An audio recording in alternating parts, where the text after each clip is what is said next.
Bismillahirrahmanirrahim. Assalamualaikum warahmatullahi wabarakatuh. Alhamdulillah, teman-teman sekalian, kami dari kelompok 1, saya Evi Nur Hasanah dan teman saya Latifah Asmul Fauziyah.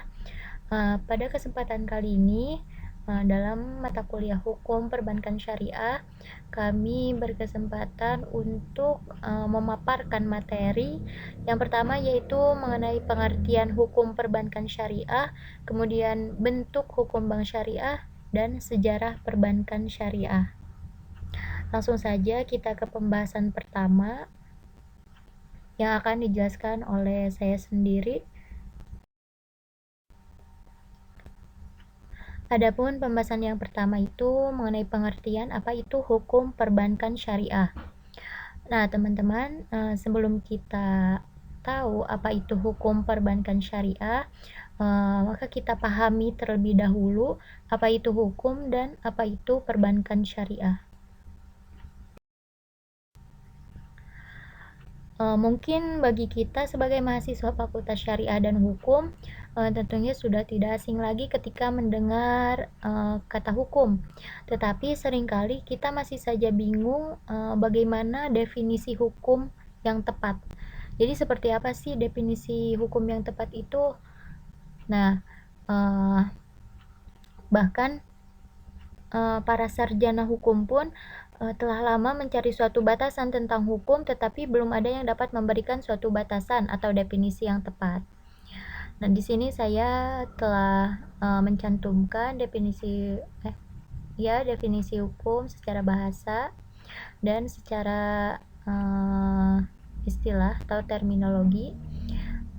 Hukum itu secara bahasa berasal dari bahasa Arab yang bermakna menetapkan atau memutuskan. Sedangkan definisi hukum secara terminologi, di sini saya telah mencantumkan beberapa definisi hukum menurut beberapa para pakar hukum. Yang pertama yaitu menurut Utrecht. Nah, menurut Utrecht, hukum itu merupakan himpunan petunjuk berupa perintah maupun larangan yang mengatur tata tertib dalam suatu masyarakat tertentu.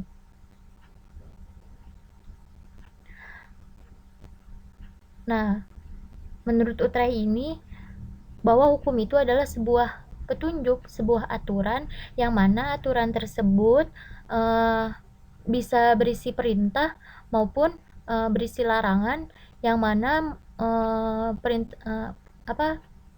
petunjuk atau aturan tersebut bertujuan untuk mengatur tata tertib dalam suatu masyarakat.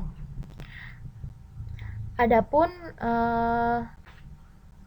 masyarakat yang tidak taat atau melanggar aturan tersebut, maka akan dikenakan sanksi oleh pemerintah yang berwenang. Jadi seperti itu. Selanjutnya yaitu menurut Hugo Gratius, bahwa hukum itu adalah sebuah aturan moral yang sesuai dengan apa yang benar. Jadi pada dasarnya hukum itu dimaksudkan untuk mengatur moral masyarakat agar dia memahami hak dan kewajibannya. Selanjutnya, hukum menurut Ahmad Sanusi, bahwa hukum itu merupakan kumpulan kaidah berisi keharusan atau larangan tentang pengaturan masyarakat yang memang dianut dengan nyata oleh masyarakat. Jadi, menurut Ahmad Sanusi ini, hukum itu berisi sebuah kewajiban yang harus kita jalankan, ataupun mengenai apa yang tidak boleh kita lakukan atau sebuah larangan yang mana aturan tersebut memang dianut dengan nyata oleh masyarakat. Dan selanjutnya yaitu menurut Muhtar Kusumatmaja, bahwasanya hukum itu adalah keseluruhan kaidah-kaidah serta asas-asas yang mengatur pergaulan hidup manusia dalam masyarakat.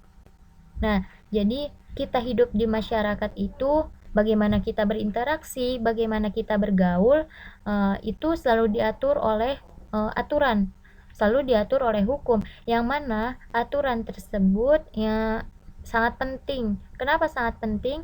Karena kaidah ini menjadi karena aturan ini menjadi batasan-batasan mengenai apa yang boleh kita lakukan dan apa yang tidak boleh kita lakukan. Dari beberapa definisi yang telah saya paparkan, bisa kita tarik kesimpulan mengenai apa itu hukum, yang mana hukum itu setidaknya memiliki 4 unsur. Yang pertama, bahwa hukum itu adalah sebuah peraturan, yang mana peraturan tersebut untuk mengatur tingkah laku manusia. Kemudian peraturan tersebut tentunya dibentuk oleh badan-badan resmi yang berwajib atau lembaga-lembaga yang berwenang. Kemudian peraturan itu bersifat memaksa, artinya kita harus mentaati peraturan tersebut, dan apabila kita tidak mentaatinya atau kita melanggarnya, maka akan adanya sanksi bagi pelanggar peraturan tersebut.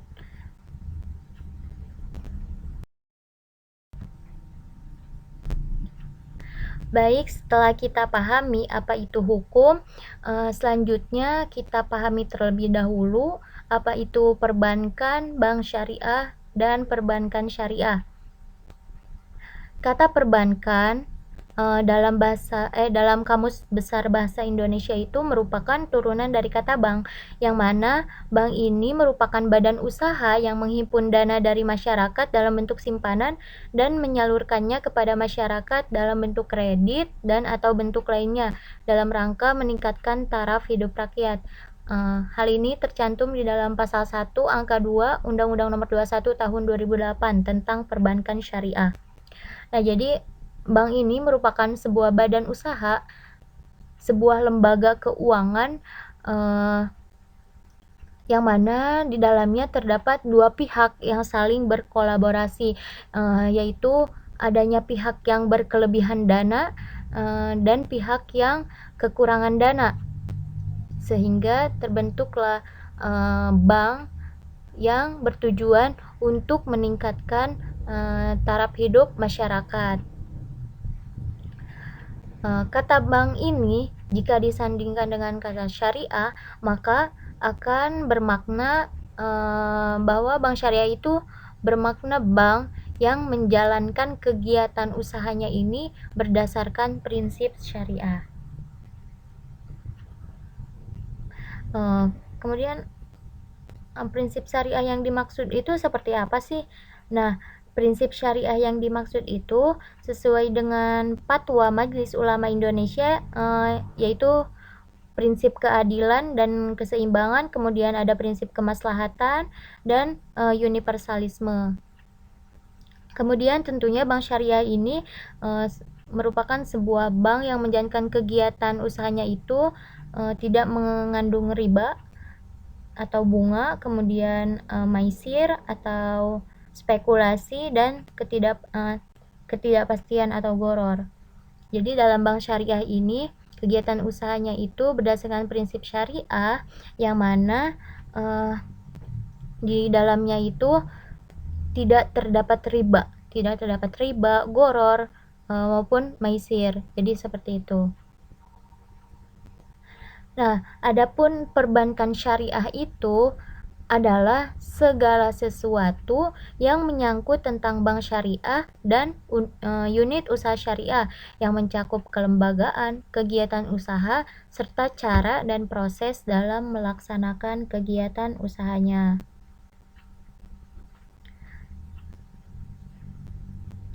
Setelah kita pahami apa itu hukum, setelah kita tahu apa itu perbankan syariah, bisa kita tarik kesimpulan bahwasannya hukum perbankan syariah itu adalah aturan-aturan atau kaidah-kaidah yang mengatur segala bentuk kegiatan perbankan syariah yang mencakup kelembagaan, kemudian kegiatan usahanya, dan cara dan proses dalam melaksanakan kegiatan usahanya. Jadi pada dasarnya hukum perbankan syariah itu adalah peraturan-peraturan yang berfungsi untuk menertibkan perbankan syariah, yang mana isinya itu bisa berisi kode etik, kemudian aturan-aturan yang harus dijalankan dalam lembaga perbankan syariah. Kemudian poin kedua yang akan kami bahas yaitu mengenai bentuk hukum bank syariah.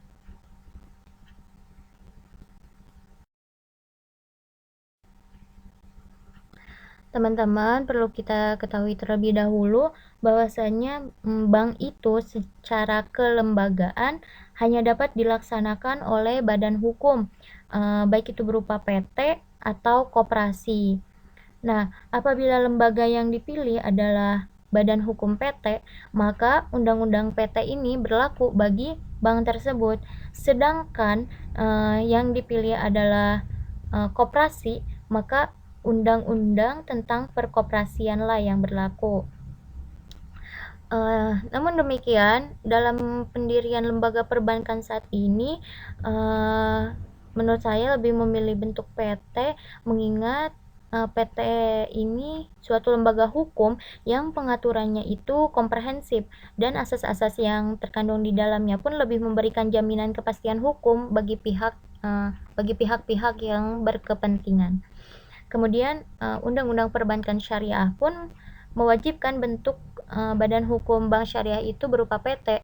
Hal ini tercantum di dalam Undang-Undang Nomor 21 Tahun 2008 dalam pasal 7, yakni bahwa bentuk badan hukum bank syariah adalah perseroan terbatas atau PT.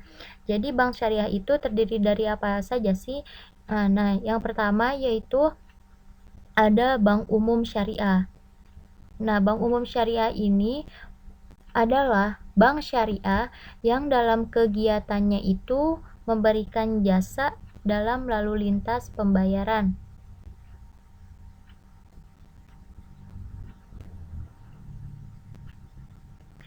Nah, terus apa sih kegiatan yang dilakukan oleh Bank Umum Syariah ini? Jadi kegiatannya itu meliputi penghimpunan dana berupa giro, tabungan, hingga penyaluran dana atau bentuk lainnya yang tidak bertentangan dengan prinsip syariah tentunya.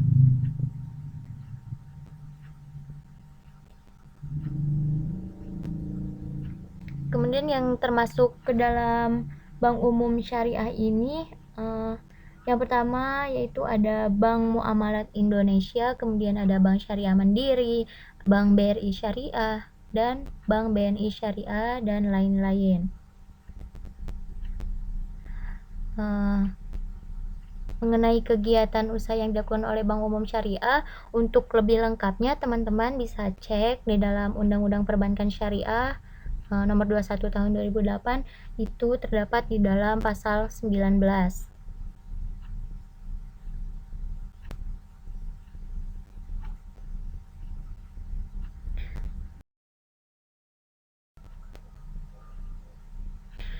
Selanjutnya yaitu ada unit usaha syariah atau yang disebut UUS.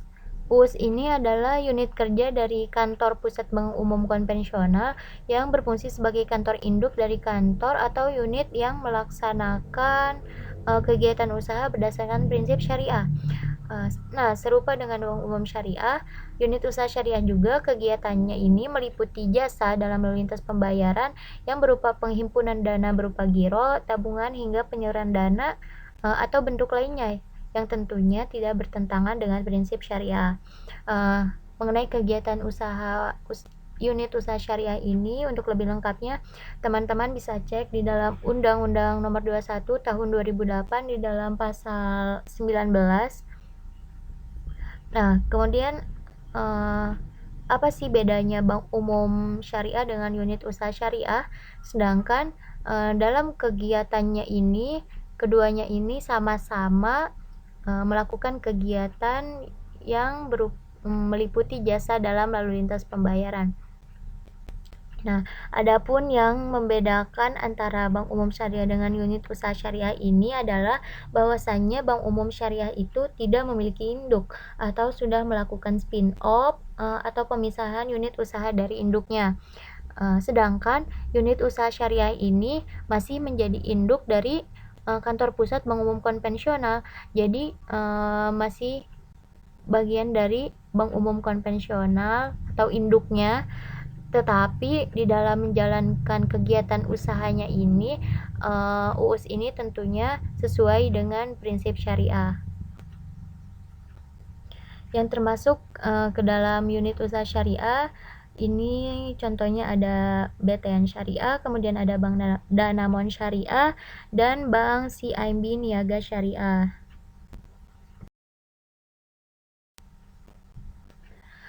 Nah, yang terakhir yaitu bank syariah itu terdiri dari bank pembiayaan rakyat syariah. Jadi bank pembiayaan rakyat syariah ini adalah bank syariah yang dalam kegiatannya tidak memberikan jasa dalam lalu lintas pembayaran. Jadi berbeda dengan bank umum syariah dan unit usaha syariah, BPRS ini dalam menjalankan operasional perbankan ini memiliki layanan yang terbatas. Salah satu perbedaan besarnya adalah BPRS ini tidak memiliki izin untuk melakukan penghimpunan dana melalui produk giro. Nah, jadi berbeda dengan bank umum syariah dan unit usaha syariah yang telah kita bahas tadi, bahwasannya bank pembiayaan rakyat syariah ini tidak memiliki izin untuk melakukan penghimpunan dana melalui produk giro. Sedangkan adapun dua produk utama BPRS ini adalah penghimpunan dana melalui tabungan dan deposito, serta penyaluran pembiayaan berdasarkan prinsip syariah. Mengenai kegiatan usaha yang dilakukan oleh BPRS, ini bisa kita lihat di dalam Undang-Undang Nomor 21 Tahun 2008 tentang Perbankan Syariah di dalam pasal 21. Yang termasuk ke dalam BPRS ini contohnya yaitu ada BPRS Rabbaniyah di Bandung, kemudian ada BPRS Harekat di Aceh, dan BPRS Amanah Ummah di Bogor. Nah, jadi pada intinya bank syariah itu terdiri dari bank umum syariah dan bank pembiayaan rakyat syariah. Kemudian unit usaha syariah itu bagian dari apa? Nah, jadi kalau unit usaha syariah ini masih menjadi bagian atau induk dari bank umum konvensional, tetapi yang mana dalam menjalankan kegiatan usahanya unit usaha syariah ini menjalankan kegiatan usaha berdasarkan prinsip syariah, yang mana di dalamnya itu tentunya tidak ada riba, kemudian goror maupun maisir. Mungkin itu saja pembahasan dari saya. Selanjutnya akan dilanjutkan oleh teman saya Latifah Asmul Fauziyah. Kepadanya saya persilakan.